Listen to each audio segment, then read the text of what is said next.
Here we have this man giving vibhuti. Vibhuti means in most of the Indian languages holy ash. It's just not ash, mind you, it is holy ash because it's blessed by no less a person than the great Satya Sai Baba himself. And it is magically produced, not like how you and I would do that. Now let me take my hand, just wave it in the air like this, and let me take it up, and let me bring it down. And here is the magical ash of Puttaparthi right in my hands, which I'm going to distribute to all of you so that you can go to heaven. Now, he does it from one hand, but I can do it with both the hands. Come on.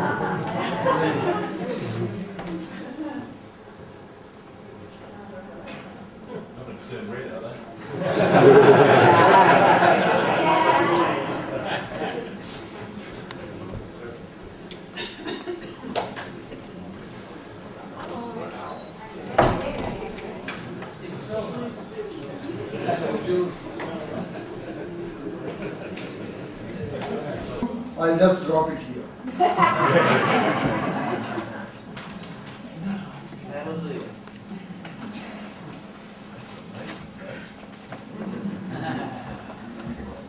More amazing than the original hands because he gives it to a few people, but I gave it to so many of you, and let's just see how that's done.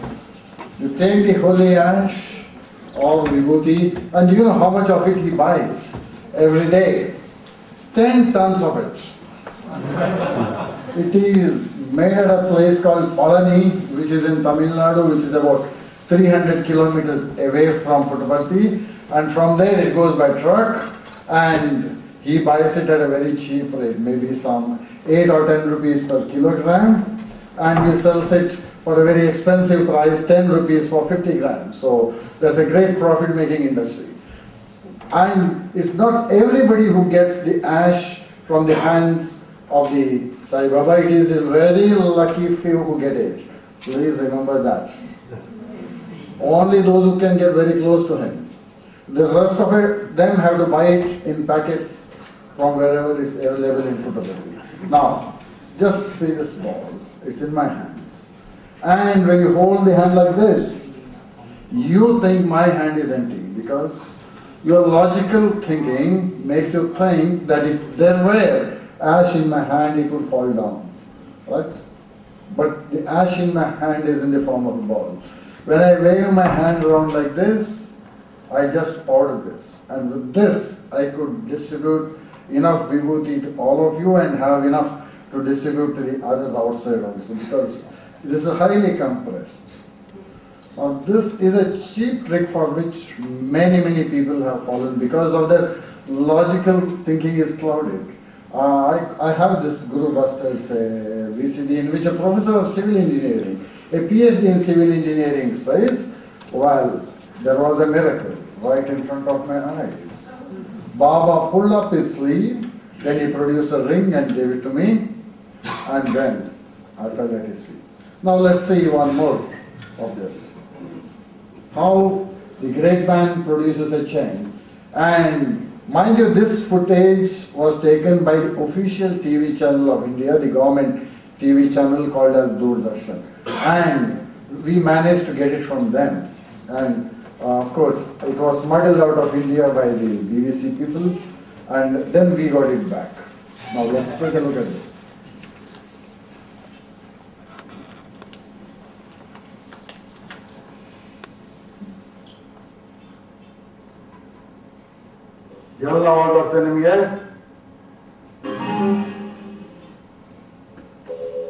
Scientists may believe that their guru can suspend the law of physics at whim, but skeptics are now questioning the evidence. This video of Sai Baba is now being circulated secretly in India. It appears to show the Godmen using a stage magician's trick to produce a gold necklace for a distinguished guest. Just before he hands over an award, his fingers seem to be searching for something underneath the wooden box. He then draws back his hand, waves it around, and the necklace appears as if from thin air. The event was witnessed by India's Prime Minister and recorded by the state-controlled Indian television network. But after an editor drew attention to the apparent trickery, this footage was not broadcast.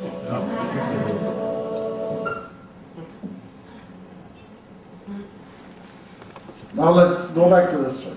I forgot to bring my assistant with me who passed me the pen under a prison. So I just can't produce a chain. But I think I'm not as bad as that. Perhaps I could do that, but with a different technique. I just show you my empty hand like this. Both my hands are empty. I just hold my hand like this. Here I bring it down, and here I produce a...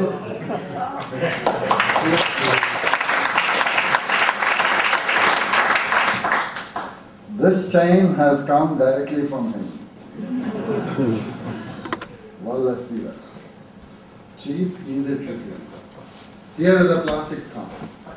When you are all busy watching this video, of course nobody could watch me, I just took it up, showed my hands to be empty. I didn't show them like this, I showed them like this. And then I held my hand like this, you're busy watching here.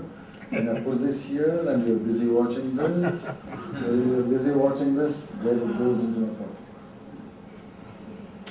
So, this is the tragedy of a nation like ours, where you like to believe, well, you do it by trickery, but Satya Sai Baba, what he does is a miracle. While you are a prestidigitator, while he is a divine man. And particularly, things like Vibhuti have a great significance, because they say it's a sign of renunciation that you've given up everything. And it is that you have to give up everything when you go there, not he. Because you see him going around in silk robes. He will always walk on a red carpet. He will not walk on the ground. Because I think he's afraid that the ground may draw away his divine energy or something like that. Because just today morning we were hearing something about energy fields and some internal energy and things like that. I don't know whether a friend is there. Anyway, confronting these Godmen is real serious business. Because when you try and go to a Godman, you will not get anywhere near him. Premanand, my friend, tried that. And when he reached within 20 kilometers of Puttaparthi, he was arrested by the police and shoved inside. For what? Don't know. He said, won't ask. And he was not allowed to go anywhere near Puttaparthi because the government can always find a new reason to do it. They'll say it will disturb public order. It will disturb public peace. It will cause fights between religions. And there are so many sections in the Indian Penal Code which the British gave us probably in the 19th century, that you can always use something to put down people. So this is what you get when you confront Indian government. So what we have to do is, we have to reproduce what they do and try to convince people that what they do is perfectly normal physical phenomenon. Now, in our place where I come from, there are minor godmen who are called as Darshana Patris. I think oracle would be the right English term for it. And these oracles get possessed by different sorts of spirits. Different sorts. Some get possessed by spirits which look like a pig, and it's called as Panjurli. There is something else which makes a big noise and is called as Bobbarya. And the religious ceremony, the religious service as you would call it, because that's what you have seen, is called as a Bhuta Cola. So you have seen Coca-Cola, Pepsi-Cola, and maybe there are other colas in Australia. But in India we have something called a Bhuta Cola, in which a person gets possessed by a spirit, and to demonstrate that he is possessed by a spirit, he will perform miracles. And some of these miracles are like putting fire on the body. If you ask him why it will not burn, he will say, oh, it's because of the spirit. The spirit is protecting me from burns. Well, I got something like what that man uses. It can't be strictly called as a torch, but it's something like that. And here is perfectly normal Australian kerosene which it got for me at Canberra. And here I would like some volunteers to come forward and just check it, whether Pete and I are pulling a fast one or something like that. Just check whether it's kerosene. Only one mouthful. It's kerosene, but it's not coal.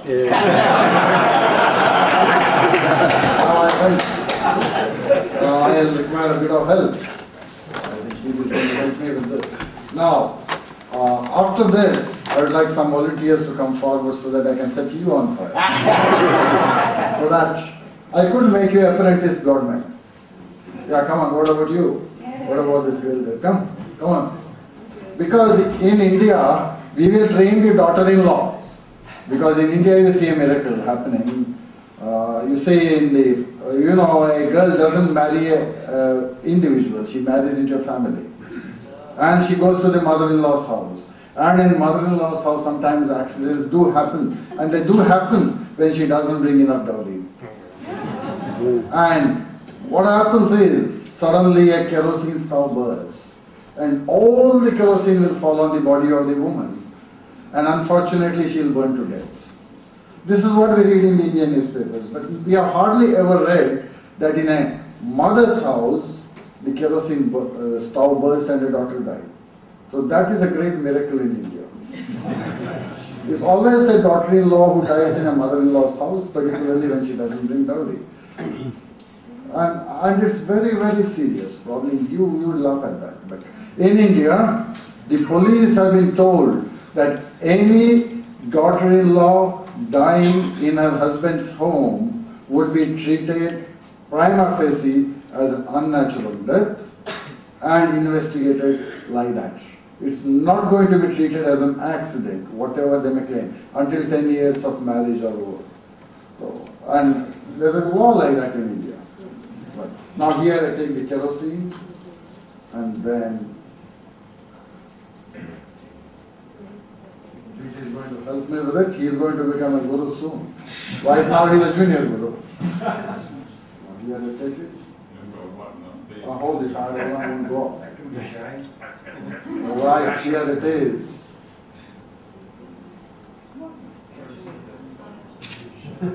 Now, I would like volunteers to come forward. No volunteers? Well, let's do it. Yeah, please, please.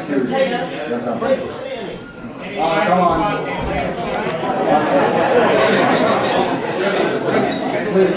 He's going to freeze up your volunteers. So you hold it in the pub. They set up that smoke alarm, we're going to do a wedding.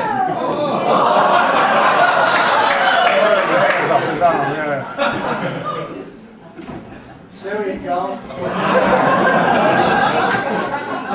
Put it under his arm. Please.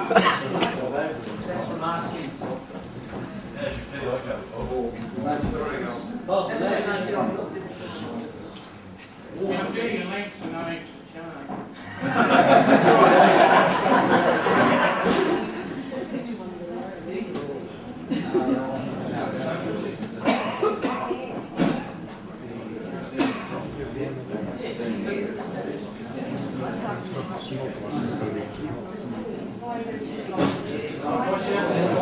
charge.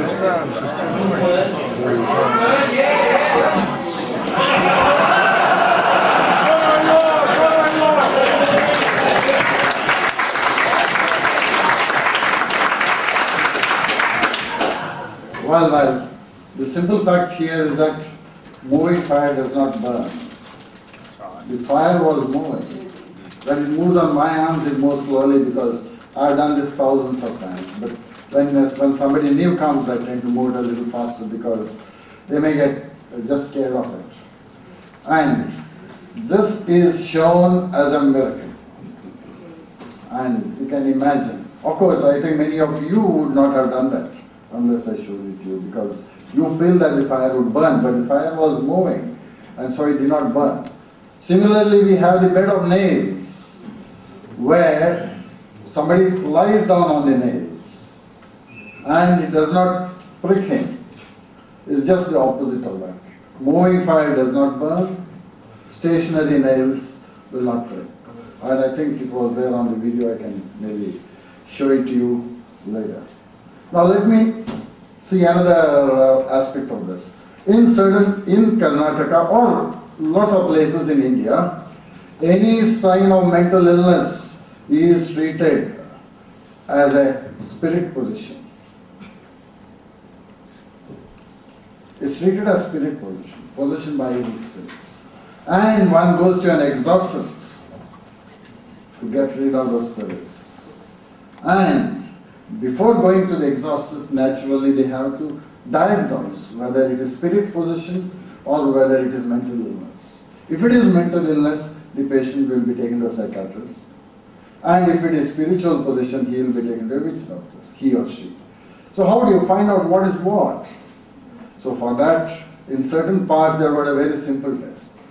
They'll take a piece of camphor and put it on your hands, burn it. And you are to do arati with it. You know what's arati? I think you don't know that. In India, gods are very fond of fire. So you have to show fire to the gods like this. Either you light a lamp, or you take a piece of camphor, keep it on a plate, set fire to it, and then do arati to the gods clockwise. Mind you, if you do it anti-clockwise, the gods are going to be very angry with you. What if they have a digital watch? Pardon? What if they have a digital watch? Digital watch. Oh yeah.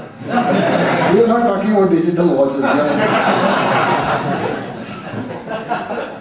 Okay, and we have a word for it. Clockwise is called pradakshina, anti-clockwise is called apradakshina. So when you go around a temple, you have to go in this direction, not in this direction. Because if you come in this direction, the gods will curse you. So please be careful when you come to India. Now, let's take this piece of camphor and since I didn't bring any gods, I will just do arati to you people. I think none of you are familiar with camphor, so there is no point in showing that to you to check whether it is camphor. After this, I have not had any lunch.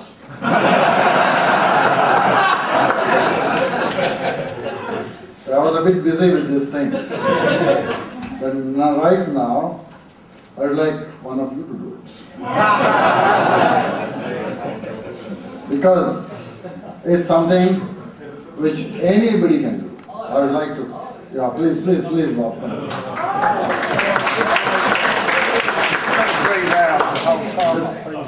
Question now, it's camphor. Is this the same camphor that you would normally buy just in the shop? Yes, it is the same one. And you please. On the tongue. Look up. And And I then can close my mouth yes, and close your mouth when you feel it's too hot. Do it slowly. You're gonna burn, Bobby, burn. What's warm in it? Slowly.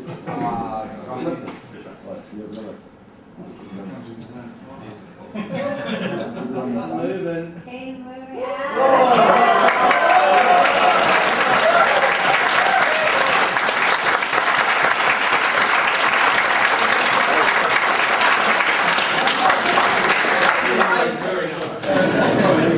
So we have real fast learners here. So that's very, very good.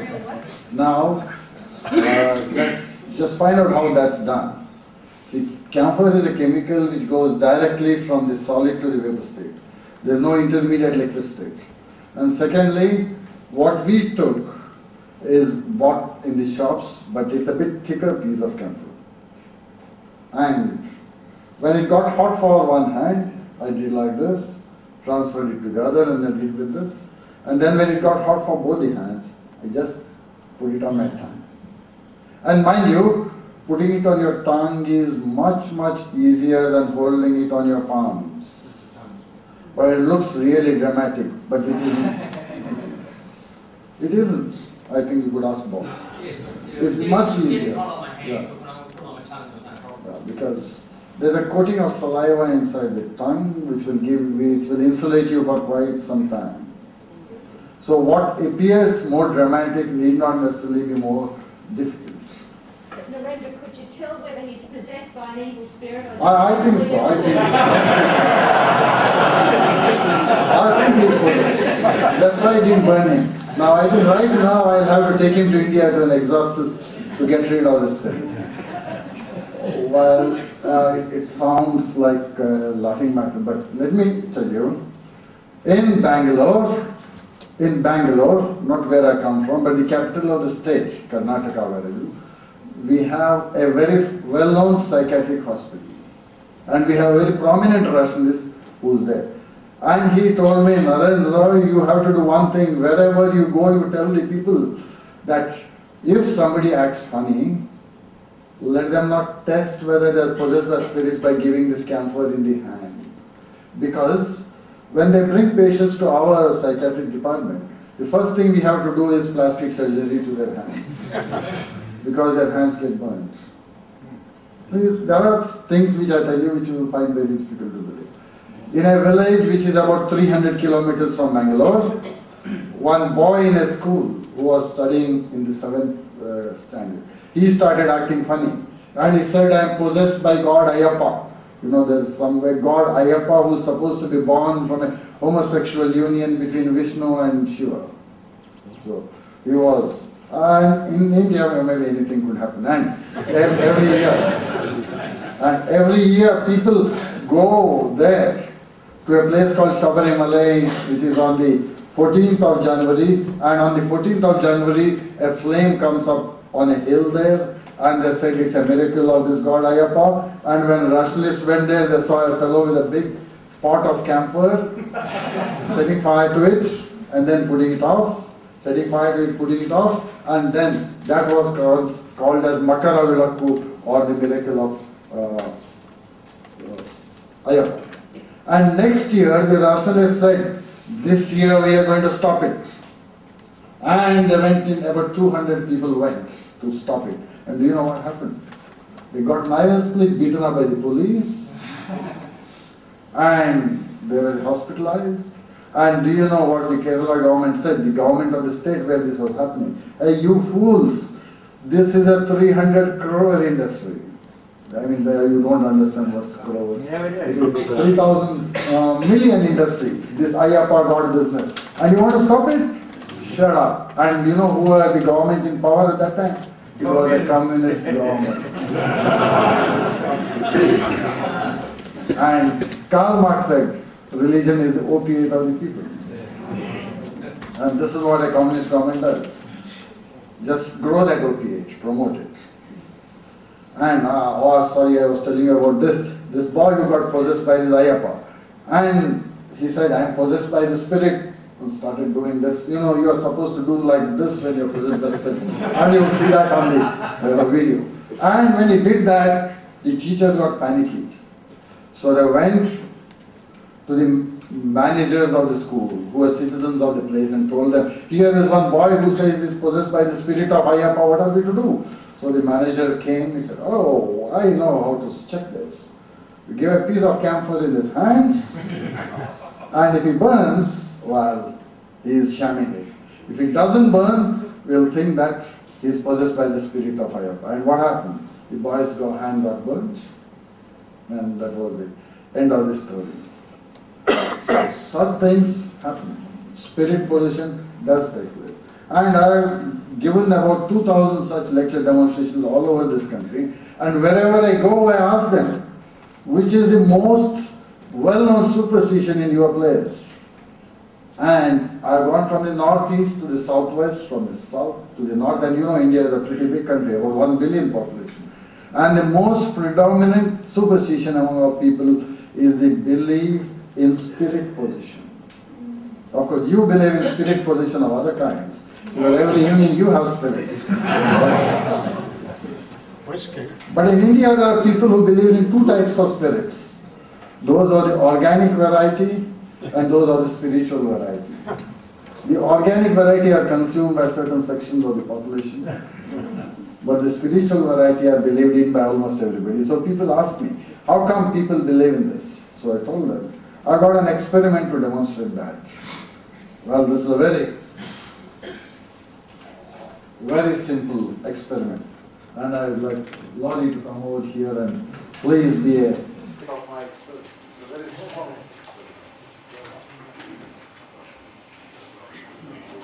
What do you do? Are you a full-time skeptic or? So I don't want full-time skeptics, please. Who's a part-time skeptic? Please, will somebody come? How about you? Get out there, Only one there will be. If you have any problems, yeah, I think yeah, we saw that. It's all right. Robbing. Is that a surname or are you from India? That's a surname. I know it's Well, I am Narendra, India. it's a popular name in India, Rob England. Now, robbing, what do you do? Software. Software, very good. This is a person who I wanted because as a software engineer, he'll keep count of the number of softwares, the programs and all that. So please come over here. Now, I got a very simple experiment. I'm just going to brush your shirt. And Rob, you have to keep count the number of times I brush your shirt. And nobody is going to help him here, please. It's between two of us, so nobody comes steps in the middle, right? Come on, please. Yes. Please. 1, Yes. 2, Yes. 3, Yes. 4, Yes. 5, Yes. 6, How many times did I brush your shirt? 6. 6. Well, how many times I did that? 4.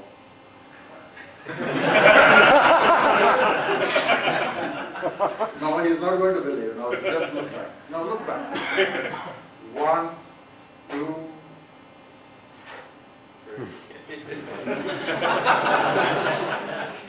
You just didn't know when I was brushing this shirt and when I was brushing mine. And I had to look for a person to call over here because obviously you can't call somebody who's wearing a sweater or something like that because the sound will be different. Anyway, this experiment is to demonstrate to people how spirit possession and black magic work.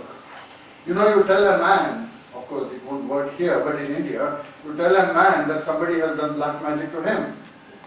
But that person would think, oh, somebody has done black magic. He gets a fever and he'll say, oh, this is because of black magic. And his friends will tell him, man, for this black magic business, don't go to a doctor, it is not going to work. Please go to a mantrik. He will go to a mantrik, who's in your terms, he can be called as a witch doctor. And this fellow will tell him, well, your enemies have done black magic to you. Is there anybody who has no enemies here? I think everybody who knows how. And he'll tell him that they have done black magic to you, bringing somebody from very far off. And to remove that black magic is going to cost you quite a lot. So to confront these people who do black magic, I gave a challenge. I said, come on, one who does black magic can come, stand there and do black magic to me. Of course. Somebody would say I did black magic to him and all his hair fell off. Or somebody else could say, well, I did black magic to him and all his beard turned grey. Or a person could say, well, I have done black magic to him, very potent black magic. After 10 years, 5 months and 6 days, he is going to die. I said, boss, I don't want this type of black magic. You come here, you stand there, and you do the worst black magic that anybody can do to anybody. What's that? Strike me dead. Well, so far only one person took the challenge. This happened in a place a little bit south of Mangalore, about 50 kilometers south, where I was inaugurating a Kerala State Science Jata, where it's a science trip, starting from one corner of the state to the other. We go on this place. There I gave this challenge. Very next day, there was a man who went around beating a drum and telling people, today evening, on the Maidan house, or the Maidan is an open place, on the grounds, Amid Raja is going to kill Narendra Nayak by black magic come. So there was a huge crowd there, about 500 people waiting to see what would happen to Narendra Nayak. And Narendra Nayak wasn't there. Because for the simple reason that I didn't know about this challenge at all. But this Amir Raja was there, the person who gave the challenge, or rather a person was there. He went to the stage, took the microphone and started talking about the greatness of Amir Raja, what a great mantrik Amir Raja was, what he did here, there. Went on talking for half an hour. People got sick and tired of his talk and said, who is this Amir Raja? I said, where is he? He said, you don't know? That is I. So all the time he was praising himself. And people said, well, where is Narendra Nayak? Kill him. I wasn't there for the simple reason I didn't know about it. But luckily for me, 2 of my students were there, not my medical students or other students, but who had learned this thing from me. They went on the stage and said, well, Narendra Nayak is not here, but his students are here. You could kill one of us, and the other man will take away the dead body. So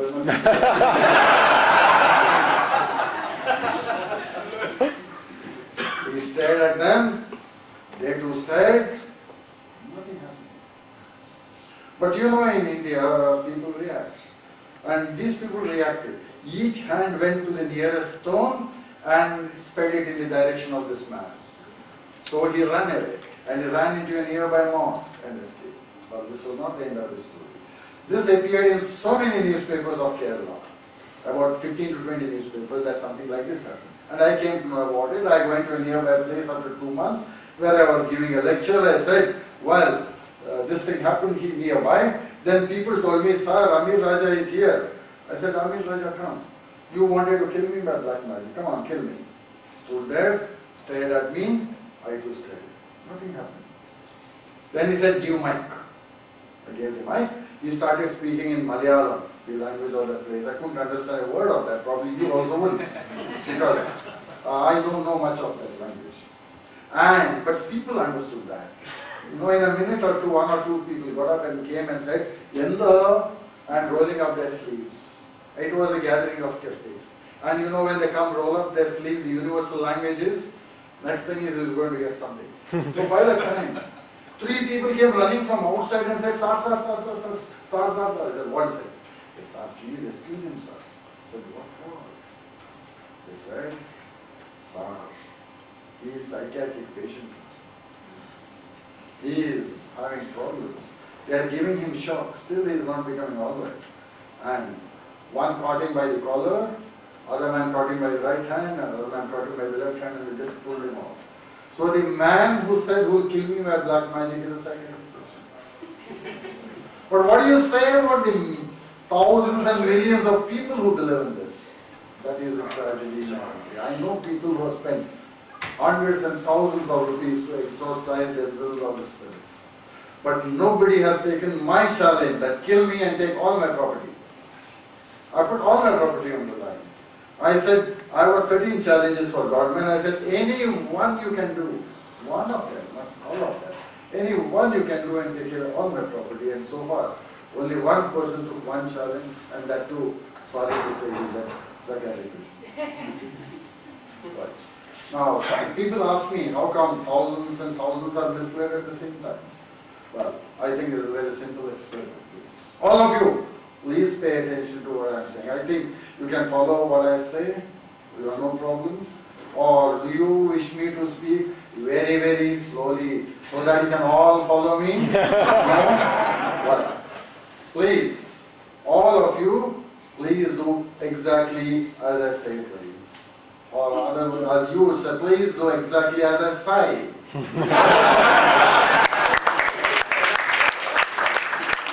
Please stretch out your right hands and please do exactly as I say. Please stretch out your right hands, fold your thumb, fold your fingers, and with this finger, just touch your chin. Just touch your chin. And how many people are touching your chin, please? Very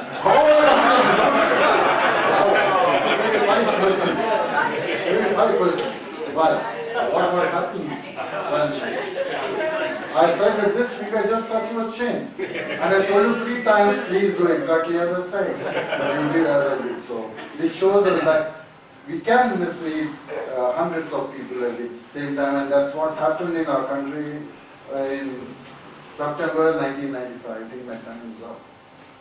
Just 5 more minutes. No, we're going till 2 questions. Okay. Now I think one last miracle of Satya Sai Baba Pushpati. He was going in his car and the car stopped, and when the car stopped he asked the driver, well, what's wrong? The driver said, well, petrol is over.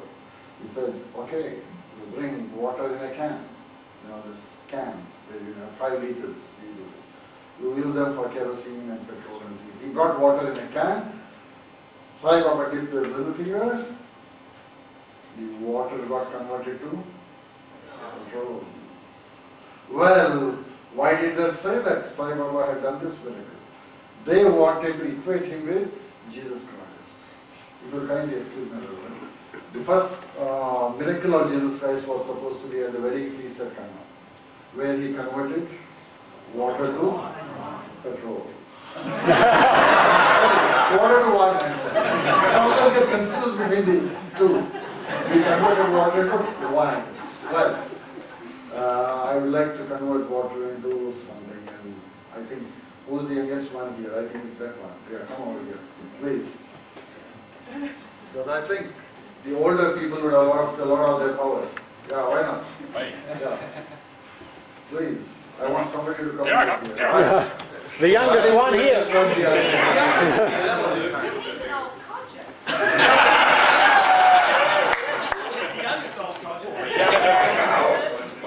Please come over here.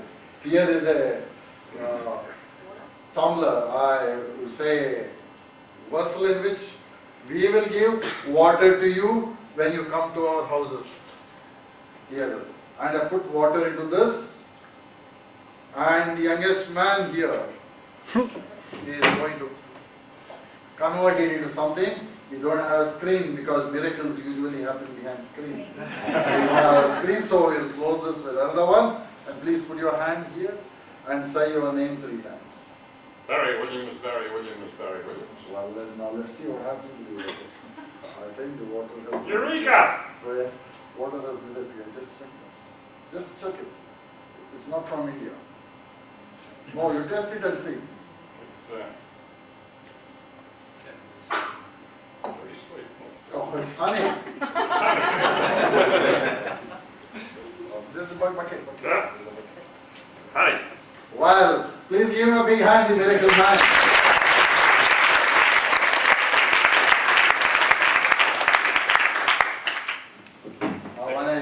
I couldn't get honey from India because no agricultural products will be allowed to brought in. So I came to Canberra and I asked Pete Griffith here. I said I want some honey. He said I want some honey from Queen Bee. I said I don't want the honey from Queen Bee because Queen Bees don't make honey. He said, oh, I'll give you the honey my brother-in-law got from Queen Bee. Those who said Queen Bee makes honey and now you say brother-in-law makes honey. He said, oh, you old fool, there's a place called Queen Bee over here. And then they put honey there.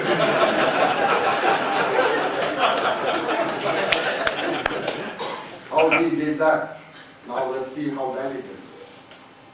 There are 2 tumblers, one inside the other. They are exactly the same, little bit bigger than this. And these 2 are made of stainless steel, what they call in India. This is generally the container they use for drinking water. Of course, you will be familiar with it because you generally drink in transparent glass containers or disposable containers like this. And this is made of aluminium. And of course, it's pretty convincing that somebody can convert water into honey. Now, people ask me, is this the way that Jesus Christ converted water into wine? I said, well, I don't know. But I said, well, the Puttaparthi man is still there. And they said he dipped his little finger and converted 5 liters of water into petrol. Please bring him to Mangalore. You've got the Arabian Sea there. He could dip his 10 fingers into it and convert the whole sea into petrol. And next time I want petrol for my car, I go to the beach. India haven't blessed us with that as yet. So these are the confrontations to the Godmen, usually by proxy, because I won't be allowed. I have written 13 letters to the great Godman of Puttaparthi, whose actual name is Satyanarayana Raju. His name is not Satya Sai Baba. Sai stands for good, Baba stands for father, Satya stands for truth. But actually his name should be Mithya, because Mithya is lies. And he has been lying throughout, and people have been lying for him throughout. And you will know very well about his pedophilia and the other things that have happened. And mind you, 5 people were murdered in his ashram, the abode of peace. Somebody came to murder him, and did he dematerialize them? Did he materialize in a new weapon and finish them off? Did he change their minds? No. He did what you and I would do. And what's that? Running away from the place. That's what he did. And this, I am talking about one government because there are so many. We have taken one example and told you about how he does all these things and the supposed miracles that he has done. And how people are taken for a ride in one of the largest countries in the world. So with that, I think I stop, and we would rather have an interactive session where you could ask me questions and I could try and give you the answer.